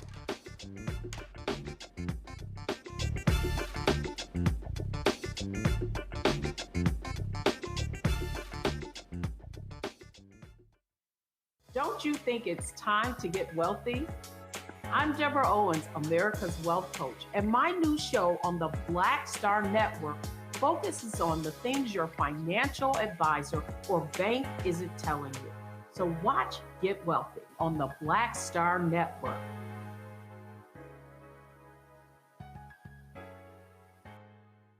I'm Dee Barnes, and next on The Frequency, we're talking about the rise in great Black literature and the authors who are writing it. Joining me will be professor and author Donna Hill, discuss her writing journey and becoming a best-selling author. I always was writing, but I never saw anybody that looked like me in the books that I was reading. Plus, her work with the Center for Black Literature and next year's National Black Writers Conference. That's right here on The Frequency on the Black Star Network. When you talk about blackness and what happens in Black culture, we're about covering these things that matter to us, speaking to our issues and concerns. This is a genuine people-powered movement. There's a lot of stuff that we're not getting. You get it, and you spread the word. We wish to plead our own cause, to long have others spoken for us. We cannot tell our own story if we can't pay for it. This is about covering us. Invest in Black-owned media. Your dollars matter. We don't have to keep asking them to cover our stuff. So please support us in what we do, folks. We want to hit 2,000 people, $50 this month, raise $100,000. We're behind 100,000, so we want to hit that. Y'all money makes this possible. Checks and money orders go to P.O. Box 57196, Washington, D.C. 20036-0196. The Cash App is $RM Unfiltered. PayPal is R Martin Unfiltered. Venmo is RM Unfiltered.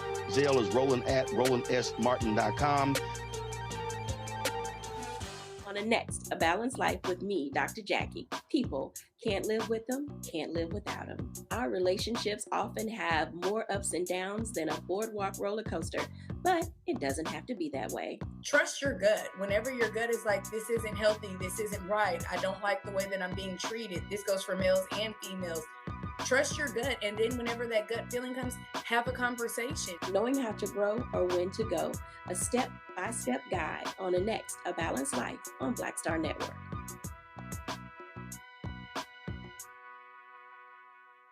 Hello, I'm Paula J. Parker. Truly proud on the Proud Family. I am Tommy Davidson. I play Oscar on Proud Family, Louder and Proud. Hi, I'm Jo Marie Payton, voice of Sugar Mama on Disney's Louder and Prouder Disney Plus, and I'm with Roland Martin on Unfiltered.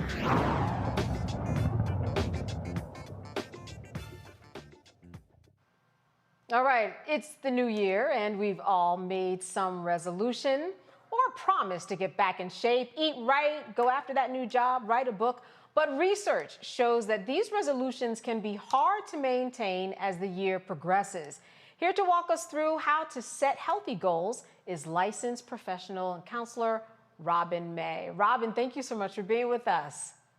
Thank you for having me. Listen, I'm so excited about this conversation. This fuels me. This fuels me. Yes, I see your excitement. Listen, this is the excitement that we all have at the beginning of the year when we're like, we're gonna do it, but then by March, something happens. Listen, is there a right way to make a resolution to really make it stick? Now listen, so some researchers say that by February, we have fallen off when it comes to these resolutions that we make. And so is there a right way? I definitely believe that there is. As a matter of fact, every year, it's almost like clockwork. I share with my platform that there are 5 reasons when we create our vision, we create our vision boards. There are 5 reasons that it doesn't always work. And so I can walk you through that when you're ready. Oh, yes, absolutely. Let's go. You haven't connected the vision with your values. That's number 1. That's number 1. So hear me on this. If I could sing this from the rooftops everywhere I go, watch this. When you don't honor your deepest values, you will always live with an undercurrent of life dissatisfaction. Now, I know that was a mouthful. Let me say it one more time. It was. When I you feel like I'm in don't church. honor- Wait a minute. Watch this. Just watch this. This is very important because this is a key to creating a vision and having resolutions that stick. When we don't honor what we value the most, there will always be an undercurrent of life dissatisfaction. I'm telling you, if you can pinpoint where you're feeling dissatisfied, you're going to be able to pinpoint where you're not honoring your values. So when we're creating our vision for the year, if your vision is not connected to what you value. So for example, for me, I value family. I value my relationship with God. I value my friendship. Listen, for me, I value purpose and destiny. When I'm not honoring those things, I feel off. Well, if your vision is not honoring those things, you're going to be disappointed by February. So that's number one. You haven't connected that vision. I want to lose weight, but how is that connected to your values? I want to start a new job. How is that connected to your values? Otherwise, you are more than likely going to fall off. Let's go to number two. Number two, you haven't created a strategy for the vision. Listen, we will create these beautiful vision boards. We'll do a manifesto. Won't we know? We'll have a vision board party. Girl, we'll do all of that, but watch this. You haven't created a plan or a strategy for how you're going to make sure that that vision comes to pass. What are the steps? Listen, I'm a pastor's wife, so you know I'm going to say this. You can write the vision. You have to write the vision and you have to make it plain. Faith without works is dead. So you create this vision, but what is the strategy that's going to help make the vision happen? So you want a new job. What is your exact strategy? Who are you calling in your network that's going to help you? Who's helping you with your resume? You want to lose weight? Are you calling a nutritionist? If you want to have healthier friendships, are you having that tough conversation? What is the strategy? And is this something you should write down? The strategy? Is that what you're thinking? Absolutely, because studies have found that listen, not just put it in your tablet, not just put it in your phone. This is what's interesting. Researchers have found when you take pen to paper, it sears it in our memory even more. So I want you to literally put pen to paper, write the strategy, but it's not just writing it down. It's literally thinking through, this is my goal and this is what I'm going to do to make it happen. Makes sense. All right, number three. This may be my favorite one if number one isn't my favorite. You haven't curated, and I use that word intentionally, you haven't curated an accountability team for the vision. Listen, if your vision can happen without any help, baby, you're in trouble. I want you to have an accountability team, and it can be 2 or 3 people when I say a team. You want to have somebody that is holding you accountable to the vision. Can I tell you something that I did about 2 years ago? Okay. I went on maybe last year, I went on a mission to lose weight, right? I really wanted to lose weight. I connected that vision to my values, and my values are my family. I have 3 daughters, and so it's very important to me at the age that I am, and I have a 9-year-old, and I'm 49. So I want to be around and healthy for my grandchildren, and so I wanted to lose weight. So that was connected to my values. But watch this. I know that once I put something out there, that I'm going to stay true to it. So I put it on social media. That was my accountability. I put it on, so that's the whole world you're accountable to on social media. So people are like, because my Facebook and Instagram community will say, hey, what about that goal you had? Right. And so I put it on social media because I knew for me, this may not work for everybody else, but for me, knowing that I put it out there would be accountability for me. For someone else, it may be your spouse, it may be your best friend, but curating, I use that word intentionally, selecting those people in your life who you can trust with the vision and who are going to hold you accountable to the vision. All right, number 4. Number 4. If you haven't considered the inevitable roadblocks to the vision, is going to throw you off. There is going to be dynamic situations, unexpected experiences that come up on your journey, and you want to consider the inevitable roadblocks. What I often find with my clients, whether it is a clinical client in my counseling practice or a coaching client in my coaching practice, what I find is when they hit those roadblocks, they throw in the towel. And so what we start to talk about is, what are you going to do when something comes up that could stop you from that goal? What are some things that you can do that help you rebound? I want you to have a list of strategies you use to rebound. What do I use to rebound? Number one, I'm a woman of faith, so prayer is a part of my rebound strategy. Also, journaling is a part of my rebound strategy. I have a support system that's a part of my rebound strategy. What is your strategy when those roadblocks show up on your journey? Right, because almost inevitably they will show up, so you might as well plan for them. All right, let's go to number 5. I know you want to go to number 5, but let me say this. Not only will they show up, they're necessary. The roadblocks are necessary. For the journey. Necessary. Yeah, because it strengthens you. Listen, we need rain and sun. We need both, right, to strengthen us. There's a strengthening that happens with the roadblocks. So number 5, I told you I could eat this up. This is so my passion. Helping people fulfill their destiny is what I was created to do. So number 5, you haven't chosen a time to revisit the vision. Can I talk about this for a minute? Yes, I encourage my clients to actually, when they create vision boards or whenever you write down the vision, I encourage them to almost create a mobile vision board. Let me tell you what I mean. Sometimes you create these vision boards or you write out your vision and you tuck it away somewhere, or even if you have it posted somewhere, the way our brains work, it almost becomes just a part of the decor of your office or the decor of your home. You want to move it around to trick your brain to remembering what you committed to. And so often when you write your vision, if you don't revisit the vision, it is easy for it to fall by the wayside.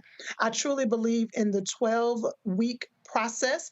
Revisit it every 12 weeks. Another strategy that I use is that not only do I create a vision, I write it out, I record it in my phone so that I can hear myself saying it, and I listen back to it several times a month. Wow. Because what I'm doing is revisiting it, because studies have shown that the more you hear it, the more you watch it, the more you repeat it, you're creating pathways in your brain. It is almost becoming a part of your subconscious, and you start walking it out without even realizing it. So you want to make sure you're revisiting the vision. I like that, recording your voice, because really the person you have conversations the most with is yourself in any given day, right? It's all in your head. Absolutely. So you're really just saying, we're going to make this audio and it's really going to get in my head. I just want to know, before we go to break, we're going to bring in our panel after break. What were some of your New Year's resolutions, if you could share?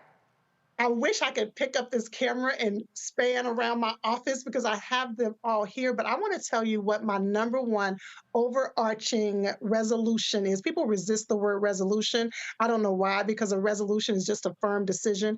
But my overarching resolution for the year is to have more what matters most moments. That's my goal.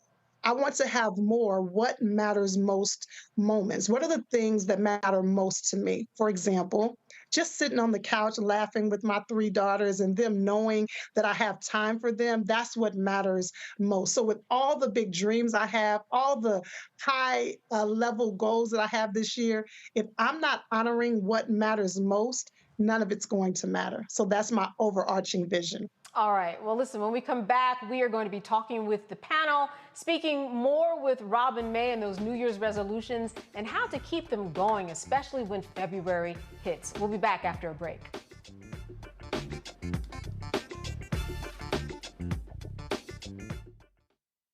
A new year for a new you. Curl Prep Natural Hair Solutions at curlprep.com is an amazing organic line for curls, locks, braids, twists, and even those wigs and extensions. Women, men, and children are loving this line. Look at this video and you be the judge. People line up to see this product in action at hair shows, and when they take a seat and try it, they don't believe it's their hair. Buy the products at curlprep.com. It works on all hair types. Use code ROLAND, that's ROLAND, lowercase letters, to get a 15% discount. Parents, remove the ouch. You will love this system because you can comb the product through your child's hair with your fingers. Seasoned saints are loving the product. It's all at curlprep.com. Use code ROLAND, lowercase letters, to get a 15% discount. You won't believe it's your hair. Don't you think it's time to get wealthy? I'm Deborah Owens, America's Wealth Coach, and my new show on the Black Star Network focuses on the things your financial advisor or bank isn't telling you. So watch Get Wealthy on the Black Star Network.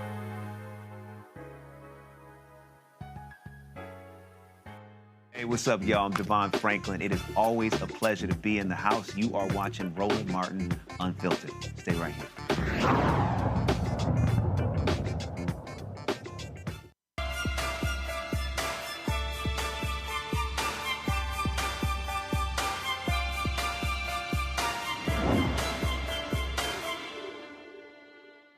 All right, we're back with licensed professional counselor Robin May. She is walking us through how to get those New Year's resolutions right. I want to open it up to the panel. And Dr. Ali, I'm going to start with you first. I'm wondering if you made some resolutions and what kind of help do you need? Do you normally fall off? Do you keep on? Well, sometimes I fall a little bit short. One of the resolutions was to make sure that I get the 2 books that I wrote published. I'm curious if I could ask the question, how important are both short-term, mid-term, and long-term sets of actions to the overall goal in the folks that you work with? Well, we know that those are critically important because what we want to do is keep the motivation going. What I said earlier is that I truly believe in the 12-week year. You know, I don't like to boast about being busy because I don't think that's necessarily a badge of honor, but many of us are very busy. And so if we don't pause, one of the things we want to make sure we do is pause and reflect. And so I think it's very important to have both long-term goals and short-term goals because what you want is to have some success. People often ask me, how do you build your self-confidence? It's one brick of success at a time. And so the more that you win, the more you continue to win. Winning begets winning, right? And so you want to make sure that you are acknowledging what you've accomplished so that you have the motivation to keep going. Nicole. Listen, I was taking a snapshot so I could help me develop my vision board for 2024. Last year was the first year I did a vision board, and I tell you, it left me inspired the whole year. I actually have it as my backdrop on my computer and on my cell phone to remind me of goals to work towards throughout the year. So listen, I'm planning, and I thank you for having this segment to inspire me to think about what my vision and what my goals could be for this year. I have some travel on there, visiting family, improving health, aspirational vision, as well as some short-term goals. So I'm looking forward to trying to accomplish them and tackle them. You said that you snapshot the list. Was there one of the things on her list in particular that really struck a chord with you? That accountability team, and thinking about ways to curate it for myself. Do I want to share it on social media? I don't know if I'm that brave, but I'll be thinking about ways to curate my own accountability team so that I can make sure to achieve and knock some of those goals, knock some of those resolutions off my list for this year. All right, Dr. Walker. One of the things she said that I thought was really good, 2 things actually. One, that you have it on the backdrop of your computer and on your phone. That kind of leans into what I was talking about, how it's important to have it in different places so that you can trigger your mind to really pay attention to it. We don't want it to just become decoration on the wall. And then the second thing I would say before we go to our next panelist, when we're talking about an accountability person, you want to give that person permission to hold you accountable. It's interesting. My husband and I have been married for 21 years, and I asked him the other day to hold me accountable to something. He said, let's pick somebody else. Let's pick somebody else because I don't want us to get into an argument as I'm holding you accountable. You want to give somebody permission to challenge you to make sure that you are honoring what you said your vision was. All right, Dr. Walker, a question for Robin May. Yes, yeah. Thank you for coming on. And I want to get back to this concept of an accountability partner, which I believe is really important. And obviously, that person helping you reach your goals. But I want to focus on the challenges with that, and in terms of an accountability partner that may prevent you from achieving your goals. Specifically, we know millions of Americans set these goals every year about going to the gym and losing weight, working out, et cetera. So, can you talk about the importance of selecting someone that doesn't prevent you from meeting those goals that you set for yourself? Yeah, so one of the things I kept repeating is that I intentionally used the word curated. I want you to hand select someone who has shown you that they are trustworthy to have that level of access into your world. One of the things about vision I want us to remember is that vision serves as blinders. I like to explain it like a horse in a race. The jockey puts blinders on the horse so that the horse isn't distracted by what's going on around it. Well, that's what vision does for us. It is a blinder for us. And so when you're choosing someone to hold you accountable, you are hand selecting someone. Now, I'm going to just tell you my personal deciphering tool when I'm identifying somebody to hold me accountable. I don't invite anyone to hold me accountable in my world who has no accountability in theirs. It's very important to me that I select and operate with people who are doing their own work. No hate to those that are not, but it's hard for you to help me with my work when you haven't done yours. And so when I'm curating those people, they are hand selected because I am watching them show up in their world. It is best and often amazing when you can have someone holding you accountable when you all have similar goals, but it's not necessary. I just want to know that you are doing your work while I'm doing mine. And so that's how I decipher who I'm going to select. Now, Robin, so many people have invited me to these vision board parties. I have not been yet. How can you explain to someone like me and people out there who are watching now why vision boards make a difference? And are there other things that are in the world like a vision board that will also help you throughout the year as you complete your resolutions? Yeah, so I don't believe that a vision board is a necessity. That's not the only way for you to reach your goals. Vision boards are really good for people who are visual. And if I were to ever show someone my vision board, they would probably laugh because I'm not creative in that way.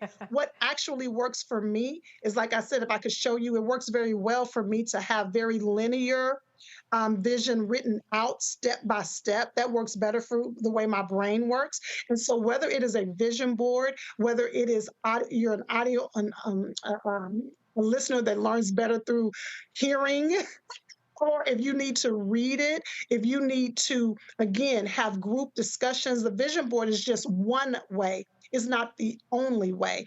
And what's so amazing, you don't only have to do a vision board with an actual poster and glue and a gun. There are all these apps now that you can create a vision board right on your phone if you want to. So again, it's just one way. Whether it is a vision board, whether it is a strategic plan, whether it is a manifesto, those 5 reasons I shared with you earlier, all of those still need to be implemented. My passion is for people to move from just writing it down, just stating it, to actually accomplishing it. And part of the clinical aspect of it is making sure that you're not motivated by things that create emotional dysfunction for you. You want to be motivated by the things that are aspirational and that lift your soul. Have you ever spoken to someone that you're working with and said to them, all right, you made a resolution to, I don't know, communicate better with your family or make your marriage work and go the extra mile. And have you ever said to them, you might want to give up that particular resolution because it is not working for your overall mental health or for the world and life that you are living in right now? Absolutely not. Okay, explain. Let me tell you why. So when I'm working with a coaching client or a clinical client, it's very important that I have help them with their own autonomy. So what I would do, instead of telling them to give up on the vision, I love those moments when we have created a relationship that fuels curiosity. I would encourage them to be curious about why this particular goal hasn't been accomplished. I would ask probing questions for them to come to that understanding for themselves, because they may find, wait a minute, one of the things I tell people is to not set goals that are motivated by the demands or expectations of others. People, So as I'm exploring that with them, they may discover, wait a minute, I identified this goal because somebody else wanted me to. So they came up with that realization and they decide to then tweak their goal. And that's where accountability comes in. Accountability comes in having people in your life who can probe and ask questions to fuel your own curiosity about your own life. This concept of the 3-month year, talk to me a little bit about that, because I like that. I would guess it's a 3-month check-in that you treat like a year. Absolutely. And so there's a whole movement about, there's a whole book, which I love, that talks about the 12-week year. I think that might even be the title, but it really is. And this is how I coach and counsel people to incorporate it. Go ahead and create your vision for the year. In the work I do with couples, I created what's called a strategic plan for couples. It's called the playbook.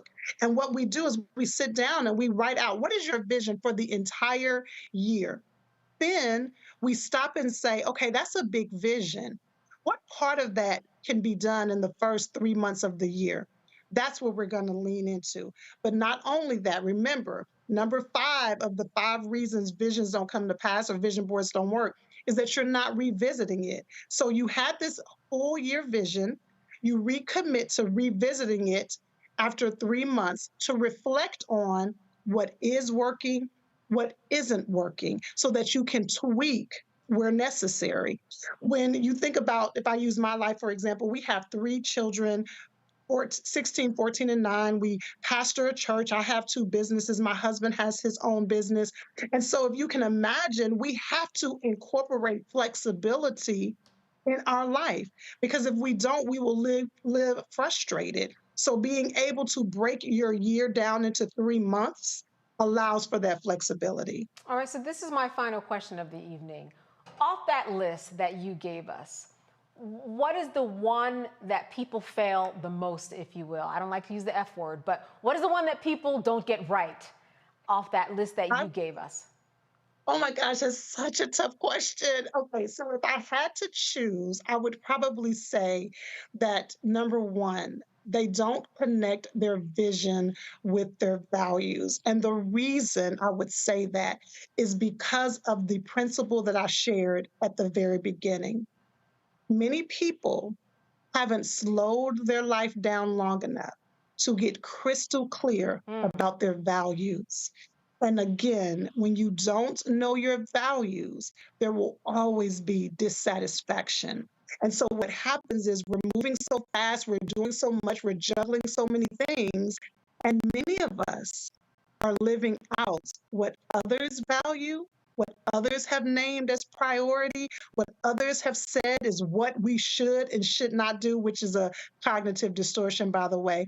And so because we haven't slowed our lives down long enough to say, these are my 4 to 5 top values, and I'm going to live my life in a way that honors those, we often find ourselves off track. And so if I had to choose one, it would be number 1, you haven't connected your vision to your values. Robin, this has been excellent advice, and I love your energy. It's a great way to bring in the new year with you. I want to thank you so much for being with us today and sharing with us. I like that 12-week year. Very, very nice. Thank you for having me. I enjoyed it. Absolutely, absolutely. And thank you for being with us. And as I leave, I want to make sure that I thank our panelists. As always, very, very good to see you and bring in the new year with you. Happy New Year to you, by the way.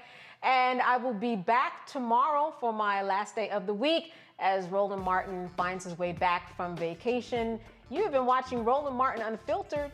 Have a good night.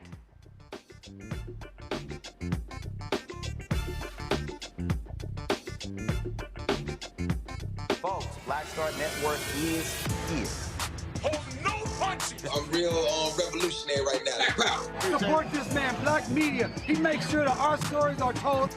Thank you for being the voice of Black America, Roland. Stay black. I love y'all. All momentum we have now, we have to keep this going. The video looks phenomenal. See, this difference between Black Star Network and Black-owned media and something like CNN. You can't be Black-owned media and be scared. It's time to be smart. Bring your eyeballs home.